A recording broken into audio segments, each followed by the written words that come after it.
Welcome. Welcome everyone. Today we are back again with one more amazing topic. Sharvana Kumar. He is also known as Punyapathi.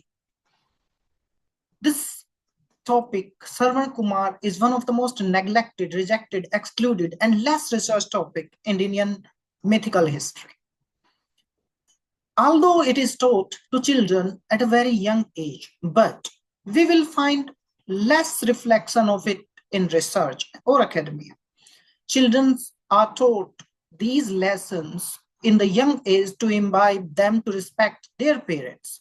And once they respect, we come to know what was the value of Sharvana Kumar in the modern age. In this nuclear era where students, teachers are not getting what they used to get in the older era. But today, when the individual family are gaining more and combined family are going less, so the value of this Punyapathi become more. And today's lecture or point is based on a book called Punyapathi. It is written by Gorakh Prasad Mastana. And this is one of the most amazing books, although written in Hindi, but the points that it has will take you to another land of question. When the question of Punyapathi came, it left with us more questions than answer. We mostly know the story of Sharvana Kumar, his parents, their blindness, and how he was killed by Dasratha, the father of Lord Ram. But there are several things which are left, like was Sharvana Kumar married? If yes, with whom? And even this thing we have, how the parents of Sharvana Kumar became blind. This is left unknown to us, and we never go deep to know the answer, how they become blind. And we know how they die. So, who was the wife of Sharvana Kumar? There are several myths regarding the wife of Sharvana Kumar. Some say Kakai, the Dasi of Manthara. Manthara, who was Dasi of Kakai, one of the wife of King Dasratha, was his wife. So Manthara is often hailed as his wife, but that is not. This book very clearly challenge it.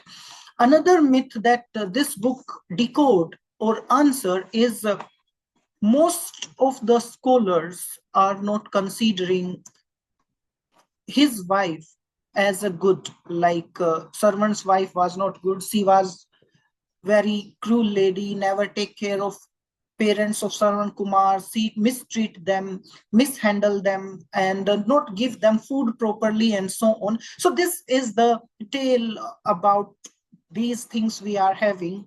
So we will start this Punyapathi, a small review of it. So we come to know that small story, the parent side, that what we have in this Canto 1, it has 9 cantos. That is why it is written. The book is written to give value to the older generation and how they are not treated well by the children due to their jobs, and they are going in the other area to do jobs, and the parents live alone. So the message of the book is simply to take care of their parents when they become old. And today, in the current era, we need children who are equal to Sharvana Kumar. So the second canto, that is Birth of Sharvana Kumar, defines how he was born. For example, the father of Sharvana Kumar was Santvan and mother was Gyanavati. Both are married, but for a longer time they remain childless.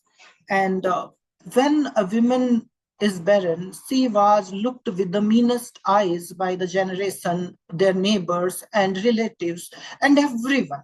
Same was the case of Gyanavati.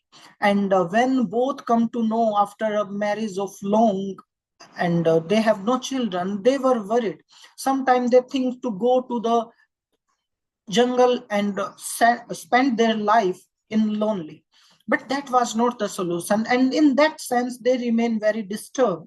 One day, Sage Narad visited them, and he advised Satyavan to go to Nami Sharvana forest. And there he will give he will do tapasya for a long time, and after that he will get a child. And both husband and wife were happy to know it, and they went there. And after long penance, that god came, and he gave boon to him, Satyavan, that he will have a child. His name will be Sarvan Kumar. And but he said that once he was born, you both, husband and wife, will become blind. If you want, we can do it. And the thing that to get a child and becoming a father was more important to Satyavan and Gyanvati. So they were agree with that. And after some time, a child was born. And as the destiny was written earlier, they become blind. But in raising Sarvan Kumar, they were so happy that they forget they were blind. And now things were changed, and now Sarvan was getting young and younger, and now he was an adult man. And now he was a young, beautiful person with a healthy body, and his parents were thinking to marry him, but how to find a girl. So youngness and the neighbor of there that we have in the next canto, that is canto 3. That canto is specially written for wife of Sarvan Kumar. Most of the epic you find rarely telling anything about Sarvan's wife, and even if they talk about negative things. They raise questions about the character of his wife, and sometimes mantra is presented his wife. So these are myth, and these are challenged by Gorakh Prasad Mastana, and he said that no, it was not the wife. Mantra was not the wife of Sarvan Kumar, it was Vidya. And in Sarv 3, it was written very clearly who was the wife. And Vidya was her name. She was born of a person called Gyandev, and with his wife, he was living there and raising her. She was a beautiful maiden with the beauty unmatched. And one day she was moving in the forest to collect woods, and there Sarvan Kumar saw her, and he instantly fall in love with that. And now the love type of things in the young heart was blooming, and they were close to each other. And mother of Vidya come to know that she is happy for no reason. And now she talked to Gyandev, her husband, that our daughter is young. I think we should marry her. And this way, Gyandev was agree that now she is happy for no reason. Why she is happy? And once she go out, she feel in a different world. And now they come to know that she likes Sarvan Kumar. And Satyavan, Gyandev, the father of Vidya, went to Santwan, and they talk about the marriage of Sarvan Kumar and Vidya, and both were agree. And in this way, their marriage took place. You can say it is a kind of love marriage that the book is defining.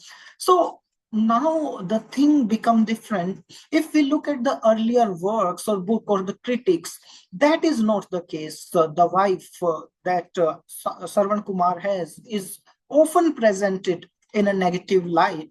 She was a woman of loose character. She beat the blind parents and not give them food, and all the negative we can do about her character is there. But he challenged it. Instead of she say no, it was a different woman, her name was Vidya, she was his wife, and she was looked very honest in her character. She take care of Santwan and Gyanmati like her own parents. She take care of them, see, give them food, give them bath like Sarwan Kumar did, and in the evening massage to their body, and everything was like Siva has taken the role of Sarwan Kumar.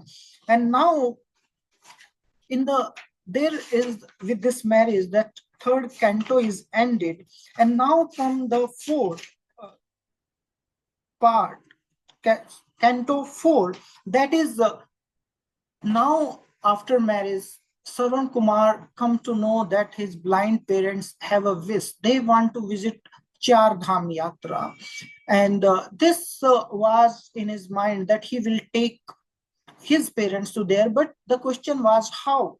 Because the both of the parents were blind, they cannot walk, and distance was too big. And taking two blind people on Char Dham Yatra is itself a challenge, because the right path was not plain. It was hilly area, and disturbance was there. And they also have to pass through the dense jungle where animals and other type of dangerous animal like lion, bears, and snakes were there.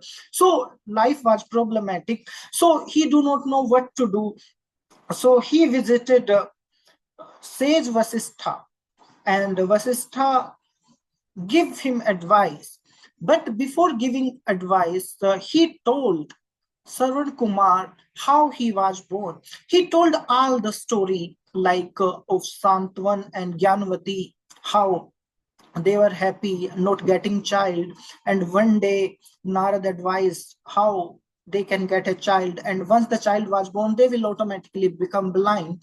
So now it is your duty to take them on the Char Dham Yatra. But he say, I do not know how to take them. I do not know the way. And now in this canto come the most interesting part, and one can compare it with the Kalidas Meghduta. That is a topographical description that we have. And the sage Vasistha advised him that you will go to Prayag, the land of Bholenath, then go to Kedarnath, Badrinath, Kasi, and wash your feet in Ganga, and then get Mandakini river. From there you can go Haridwar, Mansa, Chandi, and Neel Kant mountain, then go to Yamnotri, Kalindi, Agnikund, Gangotri, Jyotirlinga, Gorikund, Badrika, Badrinath, Kamla, and so on. And the description is so amazing that one can start feeling that they are reading Kalidas Meghduta.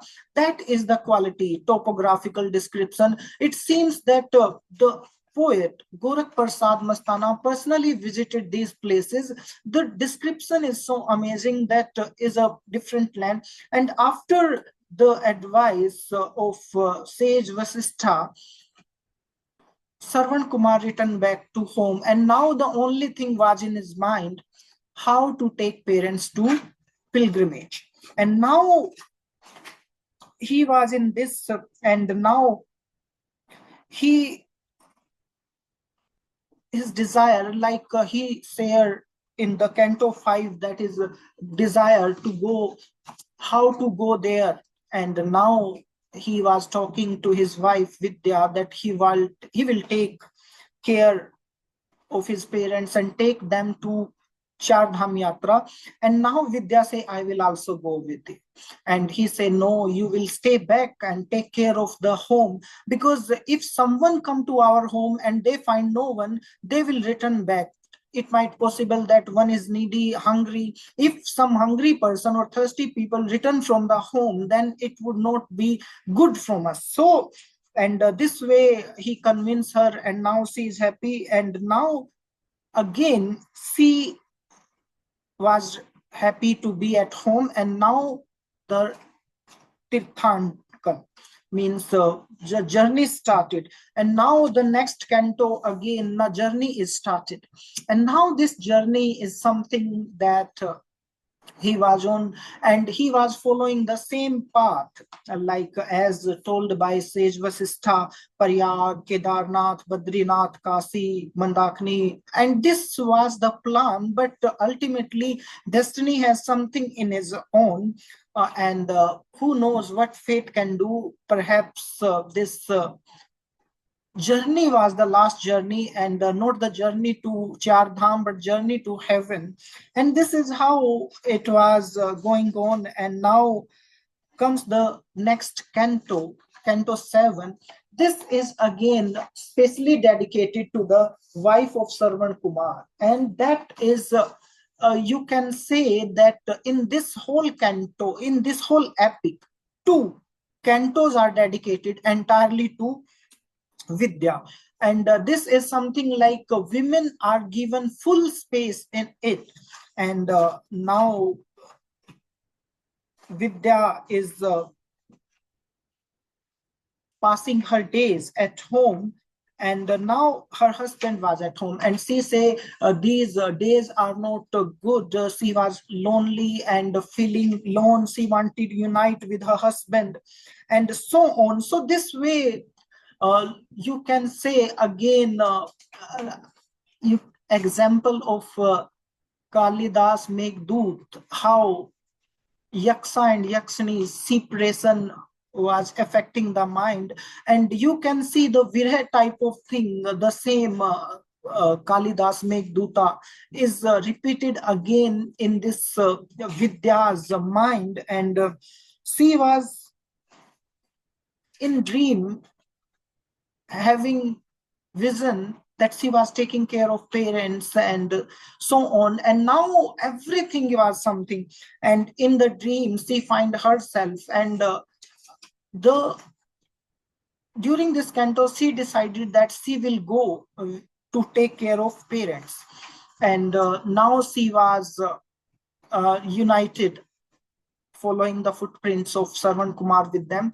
And now this is the death of Sarvan Kumar, like last of Sarvan Kumar. So this is something, the journey, like he reached around Ayodhya, and that is perhaps the last step. And it was a bad luck that King Dasratha was on hunting, and he is having different type of weapons. And one was the Sabdbhedi Ban, which means that can pierce the sound, a type of arrow. So when Sharvana was going to fetch water to parents, and he just put the vessel in the water, the sound come out of it, and the king shoot the arrow, and it pierces the heart of Sarvan Kumar, and he dies. But before it,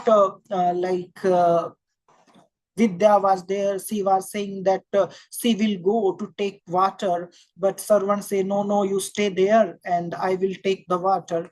And this was something, he was going to meet the death. Although wife was saying, Vidya was saying, let me go in place of you, but it was different, written by the destiny. So he go there, and this is how he dies. And when Sarvan reached there, when servant, he take the water, and the sound that was the reason of his death. And when Dasratha heard the sound, he ran toward the place. He was thinking it was animal, but he found a young man was there holding the arrow in hand, and it was in his heart. And the king asked, who you are?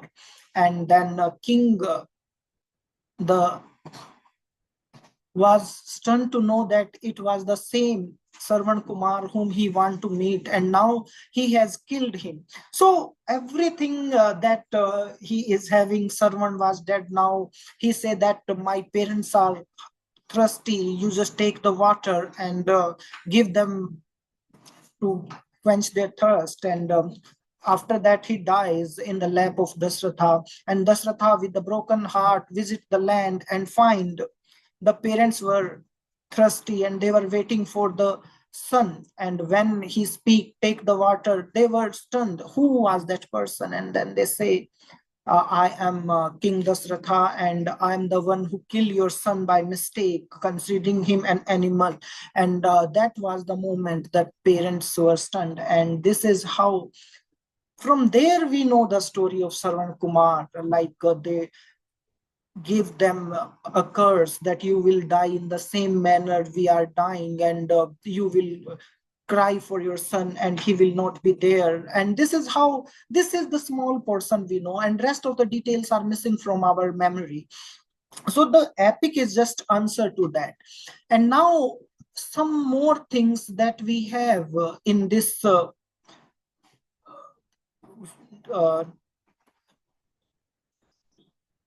novel, that who are his parents. And when we know that servant's parent,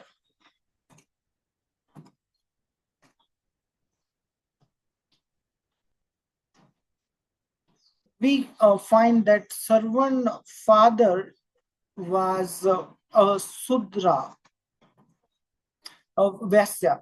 And the thing that father of Sarvan Kumar was a Vaisya and mother was Sudra, you can simply say Santvan was a Vaisya by caste, and Gyanavati was Sudra by caste. And this is how a mixture of caste.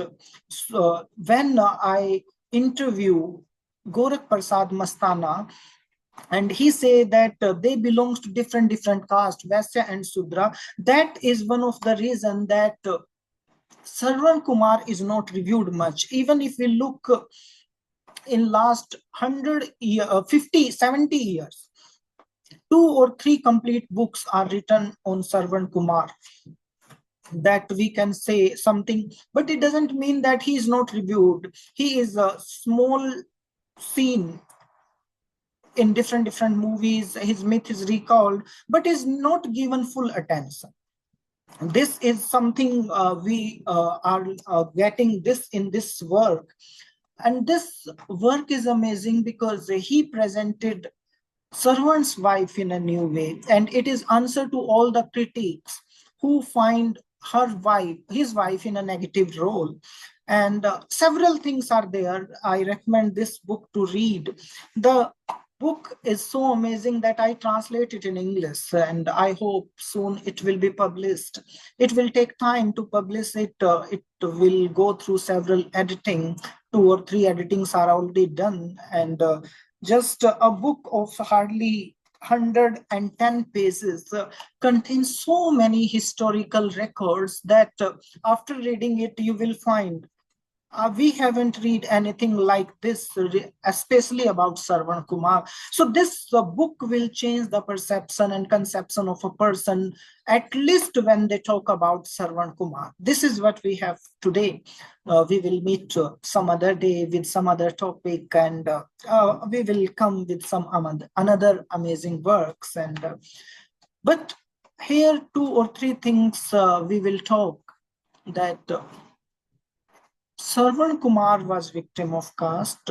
As Gorakh Prasad Mastana, the poet, says, he was not given due importance despite being so memorable character due to his caste, because parents were of lower caste. And and even the wife, Vidya, is portrayed in negative light, because who will like that a wife of a lower caste person is given due importance, because such was related only to the upper caste. And these are few points that this book decode, although the normal story we know, but what is new you will find here in this book. And this is what we have from this Punyapathi amazing work. I will recommend you to read this, and with this we will say thank you, take care, we'll meet some other time.